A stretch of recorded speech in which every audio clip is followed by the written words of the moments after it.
Welcome to the Psych Central Show, where each episode presents an in-depth look at issues from the field of psychology and mental health, with host Gabe Howard and co-host Vincent M. Wales. Hello everyone, and welcome to this week's episode of the Psych Central Show podcast. My name is Gabe Howard, and with me as always is Vincent M. Wales. Today, Vince and I will be speaking with Arlene B. Englander, author of the best-selling book, Let Go of Emotional Overeating and Love Your Food. This is a topic that I can certainly relate to, as I used to weigh over 550 pounds, so we're very excited to have her on the show. Arlene, welcome. Hi, and thanks so much for having me on your show. It's really a pleasure to be here. Oh, it's a pleasure having you. Thank you. Yes, as Gabe said, emotional overeating is something both of us relate to. It's been a factor in my life since as long as I can remember. So I guess my first question for you would be, why do people do this? Why do we overeat based on how we're feeling? Yeah, what does emotion have to do with hunger? In beginning to tackle this subject, the first thing we really need to do is look at the definition of emotional overeating and how it is different from healthy eating. The definition that I use with clients, and I've used with myself, in fact, as well, is that emotional overeating is eating neither for pleasure nor for the satisfaction of hunger, but eating in a desperate attempt to distract ourselves from painful thoughts and feelings. So it's actually both qualitatively and quantitatively different from healthy, pleasurable, truly satisfying eating. And once we've developed an awareness of this, that we're actually eating in a manner that is attempting to cause the process to do something that it isn't supposed to do, we're at the first very, very important step towards moving forward. About a year ago, we did a show on why people use retail therapy.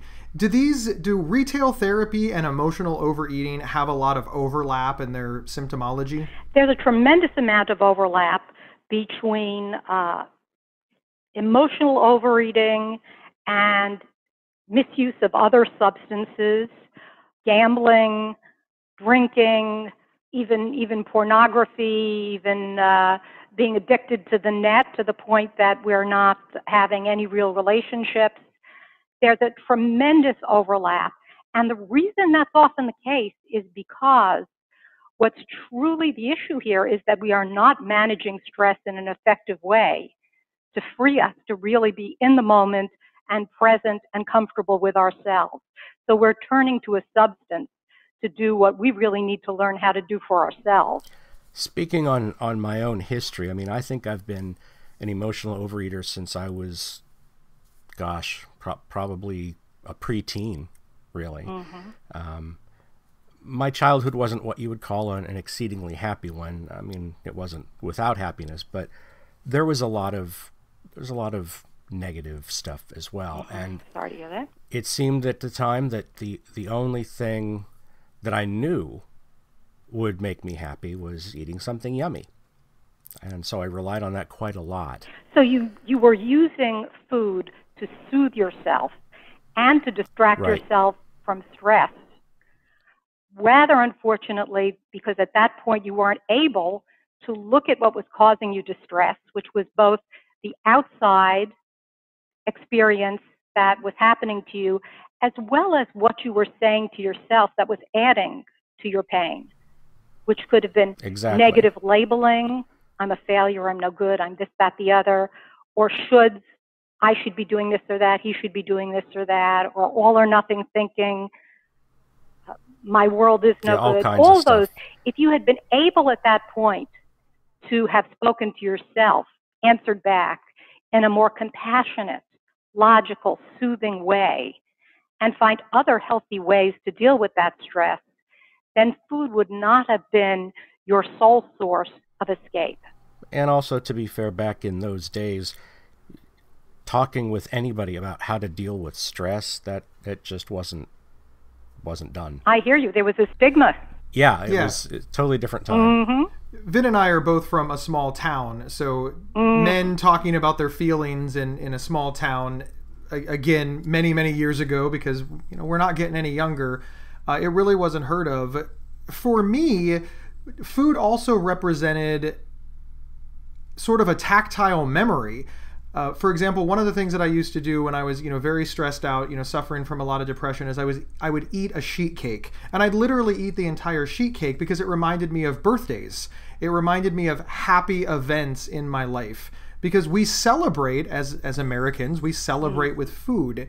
How is that connected? But even more importantly, how do we avoid that? I mean, we don't want to stop remembering our birthdays because it could trigger us eating a sheet cake.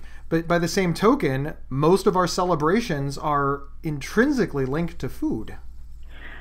When we're aware of the difference between eating because of hunger or even eating because of appetite versus eating to escape painful thoughts and feelings, we're aware of the fact that healthy, pleasure-oriented eating feels very different.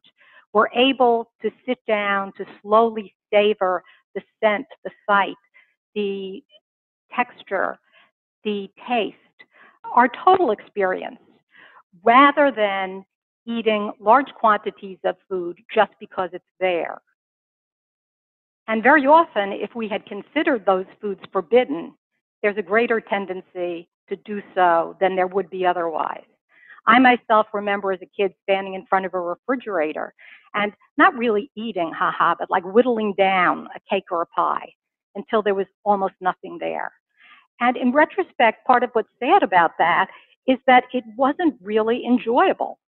It wasn't really pleasurable. I wasn't really tuning in to the wonderful sensations that being able to really be in the present and enjoy a small quantity of that food would have provided. I completely agree with that. I never felt good about it. I always felt, fat and worthless and stupid, both strangely enough while I was eating, and especially immediately afterward. I'd have icing everywhere, and I'd see, an empty box, and I would just feel even worse. But it seemed like for a moment it made me feel better. Now, I know that you wrote this book to help people, like me, like Vin, and of course yourself. And in the book, you talk about a 5-point plan for success. Now, if I'm getting too far ahead and you need to explain something else, please do so. But what is the 5-point plan for success? Well, everything I suggest in the book, I try to suggest in a way that's easy to remember so that we can practice it. It will happen and it will become a habit. So I try to make everything easy to remember and even fun. The 5-point plan I've tried to make memorable by using 2 quick questions, which I call a daily monitor. And the first question is, am I doing what's best for myself? And what's key there is the acronym SELF, S-E-L-F, which stands for, am I effectively managing stress? Am I exercising, or as I'd rather phrase it, moving in fun ways? Am I loving my food, which has to do with eating mindfully, and I present several easy strategies so that readers are able to remember how to do that on a regular basis. And am I filling up on fluids and healthy foods? Because nowadays, what most evolved nutritionists believe, and I'm not a nutritionist, I'm a psychotherapist, but I do often quote international nutritional conferences and what have you. What most evolved nutritionists believe in is 80% or 90% healthy foods and 10% fun foods. So all foods are legitimate, and we don't have to feel guilty and like we've blown our diet if we've eaten something that's blatantly considered nutritiously poor. The second question is, am I a light eater? Which has to do with eating during the day and tapering it off at night. Evening eating can be a big challenge for many emotional overeaters. Am I a light eater means, have I gotten up early, had an active, very pleasurable day, and then tapered that off to a very pleasurable and maybe even productive evening that I've enjoyed a great deal without necessarily engaged in eating much food at all. So am I doing what's best for myself? And am I a light eater? Covers all 5 points of the plan in a way, hopefully, that's easy to remember and accessible. One of the issues that I've personally had with, I guess you could say, a healthier approach to eating is that when I wake up in the morning, I'm almost never hungry. And, they constantly are telling us that breakfast is the most important meal of the day and everything. And I'm just like, but why do I want to put food in me when I'm not at all hungry? So for me, it's like get up, maybe have a coffee or something very light that's maybe not even nutritious, and then have a normal lunch, and then probably too much at dinner time.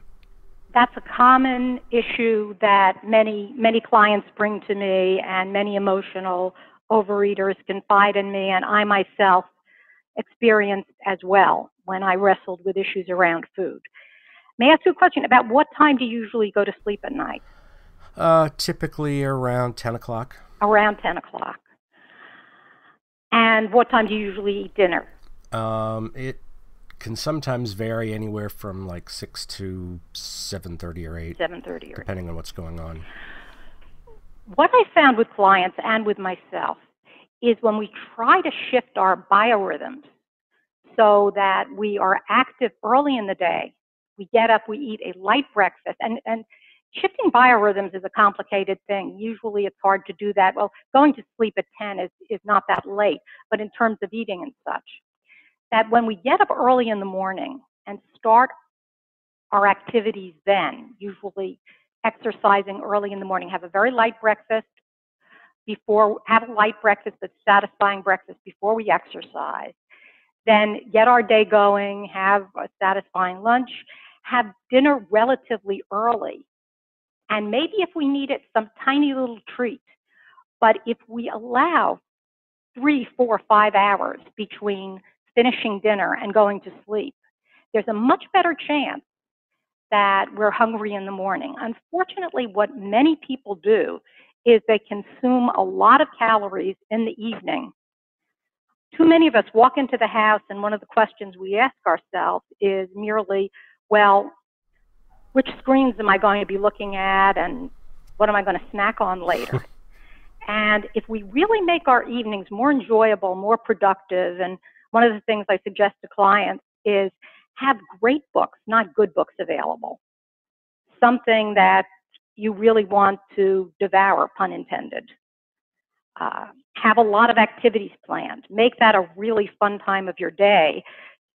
A time when food is only one of many activities on your repertoire of pleasures.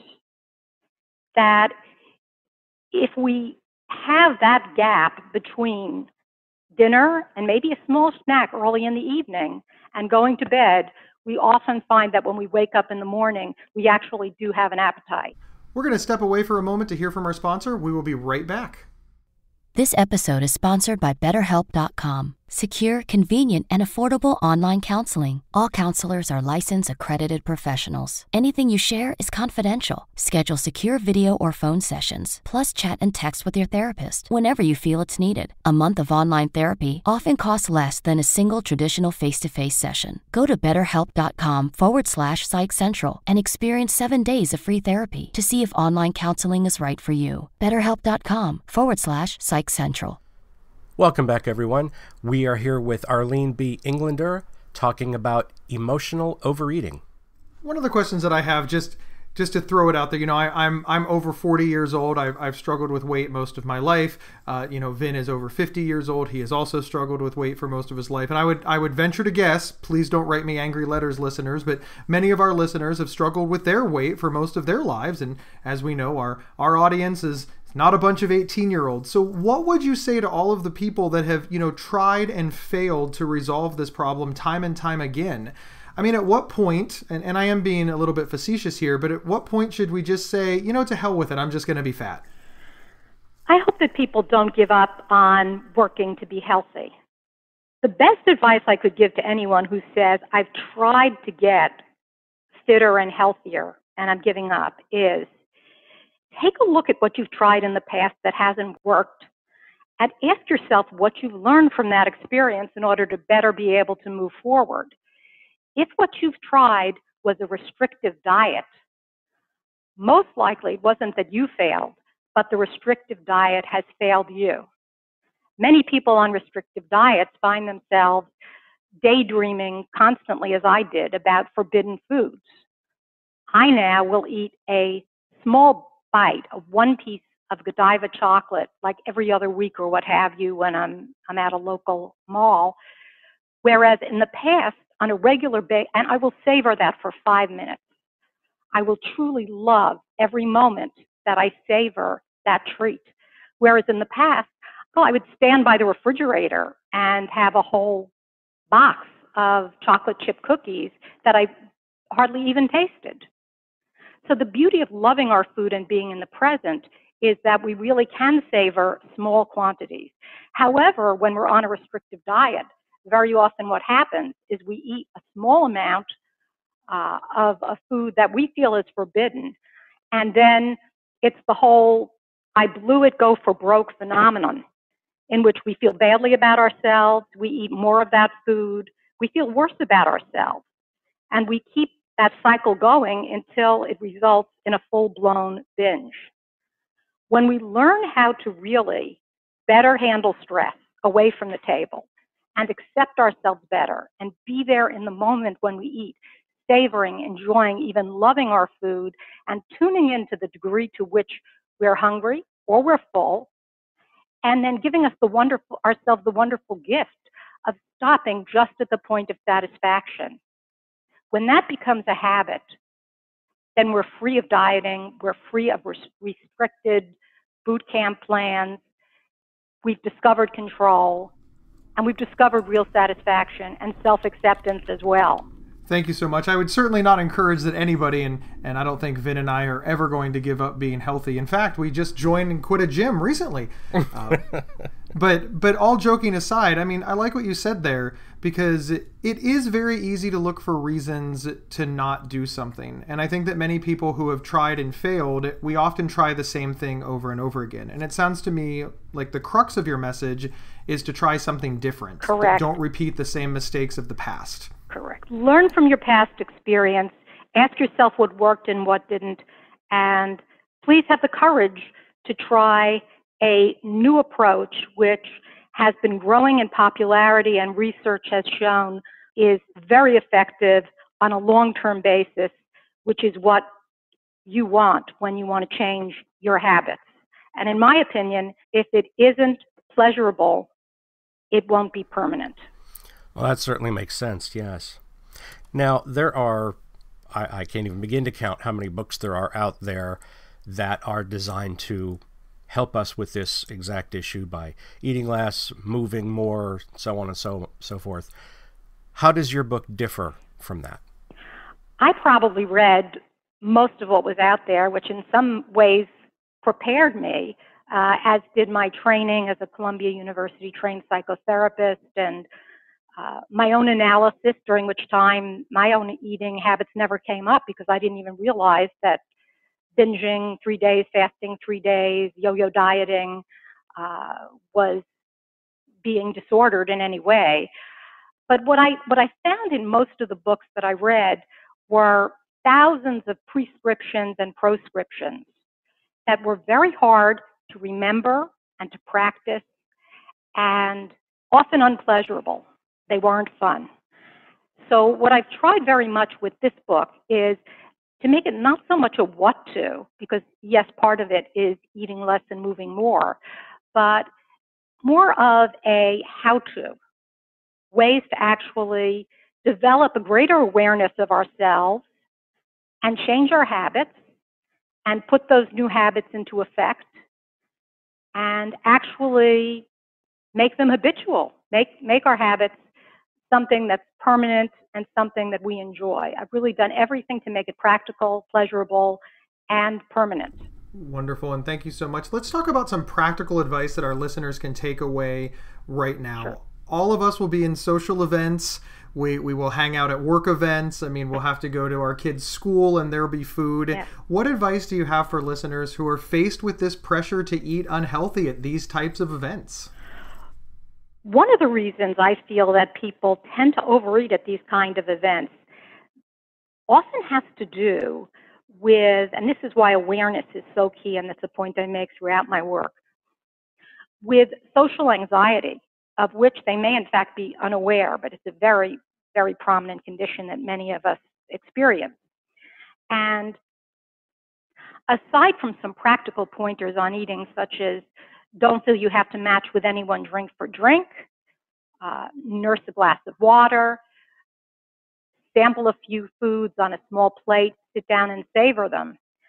Something I often suggest is that since a party is really all about getting to know other people and feeling better about ourselves and helping them feel better about themselves, and many of us walk into a party feeling very self-conscious and wondering, what are other people thinking about me? I suggest that when we enter a party, we make a conscious effort to walk over to as many people as possible, ideally 3 or more, and get to know them well enough so that we can give them a sincere compliment about something other than their appearance. It might be at a school event finding out about an achievement of someone's child. It might be finding more about why the teacher became a teacher. At work, it might be hearing about someone's exciting new project and letting them know how we admire them for taking on that wonderful new task and for the enthusiasm they're showing and how well they seem to be moving ahead. But when we make an effort to approach at least a couple of people and get to know them, they may be people we haven't known before, well enough to make a sincere compliment on who they are and what they're about, it takes the focus off just food and off what people are thinking about us and onto the true goal of a party, which is helping everybody feel better about themselves. So let's talk about vacations. Yes. The best thing to do, but the worst way to eat. Now, I've personally never been on a cruise, but boy, the stories my friends have told me about, the limitless foods available, that's already included in your price. So, you can rationalize, hey, I've already paid for this, so I might as well indulge. What I referred to, I paid for it all, I bought it all, so I'm eating it all. I'm eating it all. Go ahead. Yeah, I understand that. And of course, it doesn't help that, when I was a child, clean your plate was, it's like even when you were full, you still had to clean your plate because there were kids starving in some other country that apparently we could not mail the food to. But, today when I go on vacations, even though it's not a cruise, I do like to go to places where I'm not going to be doing any cooking myself, or very, very little of it anyway. And going out to a nice restaurant is part of the vacation process for me. And I do... Okay, no, I don't really try. I was going to say I try to be good, but I really don't. And I don't even have a whole lot of guilt over that, truthfully. How do I fix that? Well, I'm a real foodie, and I love the food. I've loved the food on almost every vacation I've taken. I've only been on a few very brief cruises, but there is no reason why loving your vacation and loving your food has to be antithetical. One of the best ways to prepare for being able to both loving our vacation, ourselves, and our food all at one time is if we start off with the mentality that we mentioned before, that we can savor all foods, 80% healthy, 90% healthy, 10% fun, just to the point of satisfaction, and then stop. When we learn that skill and we go on a vacation, we're not subtly confronted with foods that we had formerly thought were illegitimate. And then it's, oh my God, for the first time in months, here I am with this chocolate cake in front of me. We know we could have a sliver of that cake on occasion and really savor it and be fine. So it's not that we are suddenly in forbidden territory.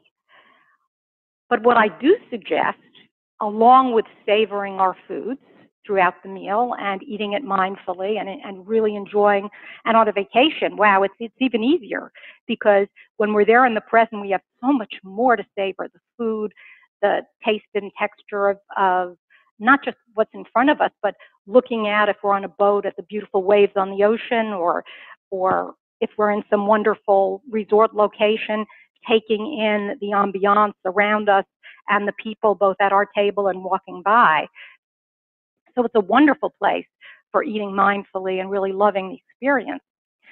But in addition, it can be helpful to place some emphasis on the activities we're going to take part on in the trip.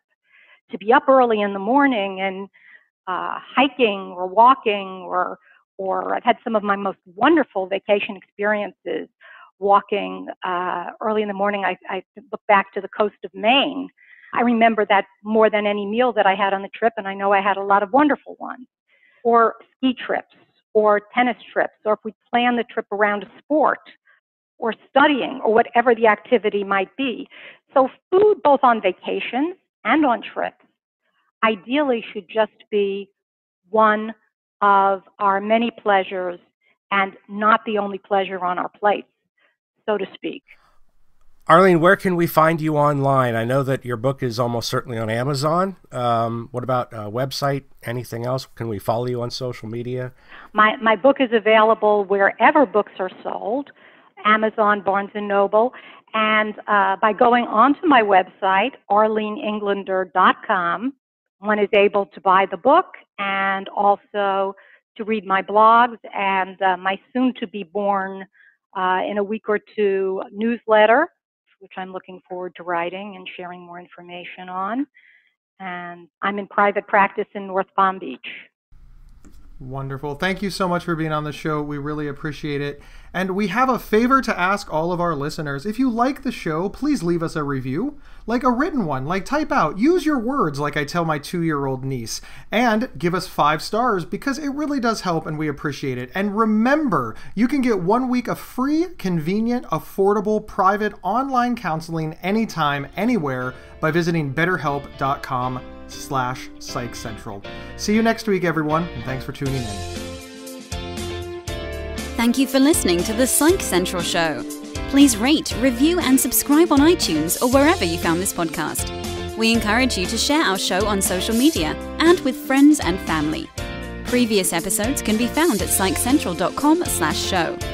Psychcentral.com is the internet's oldest and largest independent mental health website. Psych Central is overseen by Dr. John Grohol, a mental health expert and one of the pioneering leaders in online mental health.